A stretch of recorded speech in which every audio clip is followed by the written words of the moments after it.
Alright guys, welcome to RC Mojo. This week we've got some more classic ClodBuster. Back when I built the truck as a skint teenager, I skipped the bearings as they were just too expensive. So this week we're going to install a set and generally check out the inside of the axles to see how they've been getting on. I think they've been taken apart once or twice to change the axle tubes, but otherwise they're still the same as they were when built. It wouldn't surprise me if they've still got the remains of the original grease too. I reckon I would have been very careful taking them apart so I didn't lose any, again to save money on a tube of grease. So today we'll strip the rear axle fully on video, pop some bearings in and rebuild. Off camera I'll do the front one too, as of course they're identical inside. Right, with the body and wheels off, we can get at the gearbox, and specifically the wires that go to the motors. We need to desolder them as there aren't any connectors. Using the solder gun and a bit of fresh solder, we can heat up the joints and remove the wires. Being the rear axle, we've got the rear steer lockout. Done on a budget of course, we've just got a bit of 2mm aluminium scrap bolted to the gearbox. So that we can remove the knuckles, we'll need to undo the nut that holds the ball end on the short linkage to the bracket. To remove the knuckles, we just need to remove the 4 kingpins. Now some of the heads are packed with some kind of gunk or gunge, so we'll just need to scrape them out with a dull knife blade, just enough so the screwdriver can get a grip in the heads. With those removed, we can pull the knuckles free of the axle. There's of course 2 bearings in each one, so we'll see them again later to do the swap. So we can remove the dampers, we'll also need to remove the bottom links. Now they're mounted with long screws through the axle braces with a spacer and a nut. Both sides are of course the same.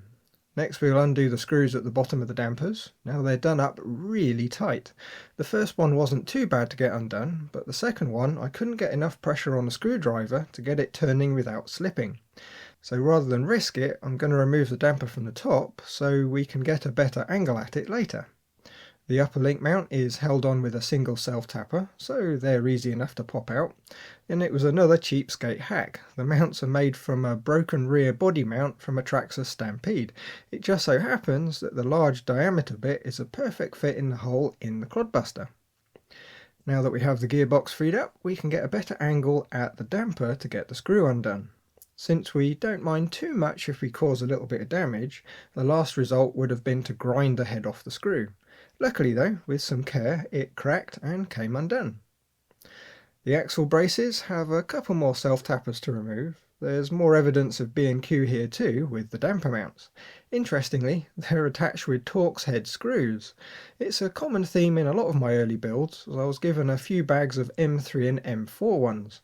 I think I've still got some somewhere. Anyone that bought something from me in the early 2000s probably would have had a bit of a shock. At some point in the history of this gearbox, it looks like I lost the motor cover. So I did what anyone would do after looking at the Tamiya parts prices, and I made a new one from some plastic sheet. It doesn't look like I had the right length screws either, so we've got 2 different ones with M4 nuts as spacers. One thing I did splash out on though, it looks like we've got a steel pinion. The stock pinion would have been aluminium, which really don't last too long, and the steel ones were probably cheaper than the Tamiya replacements. The metal tubes that go across the gearbox aren't original either. Looks like I cut up some brass tube. I probably lost the original ones at the same time as the cover plate. I've got an idea these are shorter than the stock ones too. The originals stick out a bit and sit in recesses in the plates. Okay, now to split the gearbox. We just need to remove the screws that attach the 2 halves. All the screws go into M3 nuts that are captured in plastic hexes. The only one that we need to be careful about is the bottom one. The plastic has almost completely worn away to the point where we can actually see the nut. We need to be very careful when we start undoing the screw. If that nut starts spinning in the plastic, it's going to be a right faff to get undone. Right, here we go then. If we wobble the 2 gearbox halves to work it apart, being very careful not to force things too much, the gearbox will come apart. And, well, there's not much grease left in there, but otherwise it looks pretty good. The black stuff will be the remains of the original aluminium pinion. Nothing to worry too much about. We could use something like WD-40 to clean it, but there's really not much point. On the other half, we can see one of the offending plastic bushings that we're replacing. Pretty horrible things, but in a pinch they do get you running. On a nice fresh paper towel, we'll take out the innards and lay them out. The gearbox is simple enough that we don't need to worry too much about trying to remember how it all goes together. And if we do get lost, the manual for the Super ClodBuster is of course available online. We'll need to fish out the bushings from the gears so they're ready for later. There aren't really many of them in the Clod, it's a really simple setup. Each of the axle tubes has another 2 bearings. Now one of them is really easy to do. We just need to pop the inner E-clip off and pull the shaft out from the outside. Now the bearings just pull straight out, and interestingly, as a bit of a tease, Tamiya did supply 4 proper bearings in the kit. So on the outside we have an actual bearing. It feels just fine, but I think we're going to end up replacing it anyway. The other half of the gearbox is a bit more of a pain. The E-clip is quite deep inside, so we can't get to it with a tool to pop the E-clip off. Now the safest way to do it is to remove the axle tube completely. There's only the 4 screws and nuts to undo, so it's not difficult. We just need to take the nuts off and pull the axle tube free. Now we can pop the E-clip and remove the axle so we can get at the bushings. Now it's worth noting that the shafts and tubes are sided, but it's pretty obvious which goes where, as there's quite a big difference in the length. Before we start putting it all back together, we'll give everything a wipe down. Now, I'm not going to make them spotless, I'm more interested in making sure that there's no big bits that might cause damage later. So here we are then, one axle stripped down. Now we rebuild it with a nice set of bearings. Starting with the tubes, all we do is press a bearing in each end. There's only 2 sizes of bearings in the Clod, and the small ones are really small, so you can't really get them wrong.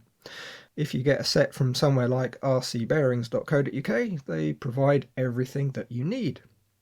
Next the shaft goes back in, and we can pop the E-clip back on, and that's it, ready to refit. The tube now offers up to the gearbox, and we can refit the 4 nuts. The other tube is largely the same, just without the 4 nuts. It's important though that you remember to check the washers as well. There should be one between each bearing and its E-clip. You could also add some shims to take up some of the float in the shaft, but to be honest, everything in the Clod axles are so chunky it really doesn't matter. For the rest of the gearbox, all we need are the 2 big bearings and 2 of the small ones. The small bearings being the only real weak point of the gear train. It would have been nice if Tamiya had managed to cram in a slightly bigger one, but I suppose Tamiya never really considered people running more powerful motors. They definitely didn't know about today's slightly absurd brushless setups. In the shallow side of the gearbox with the 2 step shafts fitted, we can drop in the gears. The smaller one with the holes goes in first, then the larger one second.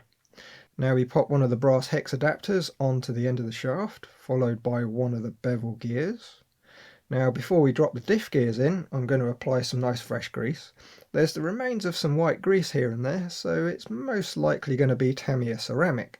So to avoid any bad reactions, we're just going to use the same stuff. It's generally best not to mix the types of grease, just to avoid any problems. Now we can slide the diff assembly onto the pin on the shaft. Fit the other brass adapter to the other shaft, followed by the other bevel gear, and we can put the 2 gearbox halves back together. They should go together fairly smoothly, but you might need to wiggle it a bit just to get the shafts and gears to line up. The main thing is not to force it and cause any damage. If it won't go, jiggle it around and give the shafts a bit of a spin just to get things lined up. The screws and nuts can all go back in now to clamp the halves together, and for best results, start by taking up the slack in the threads on all of them, then nip them up. It'll make sure that everything's nice and straight and you're not going to be building any stresses or twists. With them all in, if we give the shafts a quick spin, we can see it's all lovely and smooth. The only drag I can feel is from the fresh blobs of grease. Once it's all been spun up with the motor, that's going to spread itself around and the gearbox will be extremely smooth. Next we've got the axle braces, but before we refit them we need to remove the old damper mounts. They're fitted with the Torx screws, which would normally be okay, but some bugger seems to have borrowed my T10 and not returned it. Now I've got a small bit from a precision set, which isn't ideal with how tight these screws are, but hopefully we'll get away with it. It's a bit of a faff, but with some care and quite a bit of force, they all came out without damaging the bit. The braces go back in with a self-tapper into the gearbox. and an M3 screw in the C-hub end. We did have the long screws with the upper link mount, so I've dug out a couple of Tamiya M3x6s to replace them. With both the braces on, that's the main bit of the gearbox upgraded, so now we can have a look at the knuckles. First, we'll slide off the wheel adapter so they don't get lost. They have a rather annoying habit of dropping off the splines and then rolling off the edge of the bench. Next, we'll take the washers that the steering runs on off. Looks like we've only got 3, so we'll need to find a replacement. Unfortunately, it's not quite as easy as it sounds. They have a hole to fit an M3 screw, but the outside diameter is just slightly smaller than your typical washer. To get at the bearings, there's an E-clip on the outside that we need to pop off. Usually a cheapo or worn out flat-bladed screwdriver, and a sharp blow will get them straight out without any fuss. Take the washer out and the shaft should slide from the inside. Take out the 2 bushings and we can give the knuckle a quick wipe down. Now we could give it a proper wash, but just like the gearbox, it's going to see some use and not just sit on a shelf. So a quick going over will be just fine. Now we can pop in the new bearings. There's 1 in each end. Just make sure they're fully home. Otherwise it's going to be rather difficult to refit the E-clip when we get to it. Here's the shaft, which is a perfect example of why bushings are bad and bearings are good. You can see where the black coating has worn away where the bushings sit. It's been run so much there's actually a very slight step in the metal. That means our nice new bearings are never going to be a completely perfect fit. They're going to work well enough, but there's always going to be a bit more play in there than there really should be. To complete the knuckle, we pop the shaft back in, fit the washer followed by the E-clip, and just like the axle shafts, there's rather a lot of end float, so you could add a shim to make things more precise. Now we just need to put the washers back into their recesses, and that's the knuckles done. The other one is exactly the same, so I'll spare you the repeat. Suffice to say, they're both spinning really smoothly and are about as good as you can get when using some rather worn out parts. To refit them to the axles, we just slide them into the C-hubs, screw in the 4 kingpins, fit the short linkage to the lockout bracket, and slide on the wheel adapters. And there we go, that's the axle ready for a motor. At some point I'm going to fit some nice brushed motors, but for now I'm just going to refit the stock 27 turn silver cans. You might remember that we had a rather rough motor cover cut from styrene. Well, I've made up a much nicer one on the 3D printer. Now I'm not going to make this one public because it won't work with the stock metal tubes, so it's really only going to fit this particular build. To fit, we just need 2 M3x25s, which go through the plate, through the tubes, and screw into the motor. Now, like quite a few Tamiya kits, the ClodBuster doesn't have an adjustable motor mount, which makes life really quite easy. You can get aftermarket ones though, so we'll probably end up doing that so we can use a smaller pinion when we pop in some hotter motors. So that's the rear axle ready to fit back to the chassis. The front axle is exactly the same, other than the steering servo of course, but I won't go over that in this video because we've got some new bits to fit next time. Actually, there's quite a few bits for the next video. We've got a metal gear servo, a chunky Kimbrough servo saver. Now this one doesn't have much give, so it'll make the steering more precise, but it'll still protect the servo from bad landings. I've made up some wheel wideners, so they'll end up on Thingiverse in a week or 2. And lastly, we've got some carbon fibre top link mounts from Clod shop at UK Monsters. Now this is really a bit of a teaser, as I do have slightly more than just the top mounts. Right then, so that's it for this week. A job well done that I should probably have done a long time ago. As always then, thanks for watching, like if you liked, subscribe if you haven't, and leave a comment if there's something on your mind. Bye guys!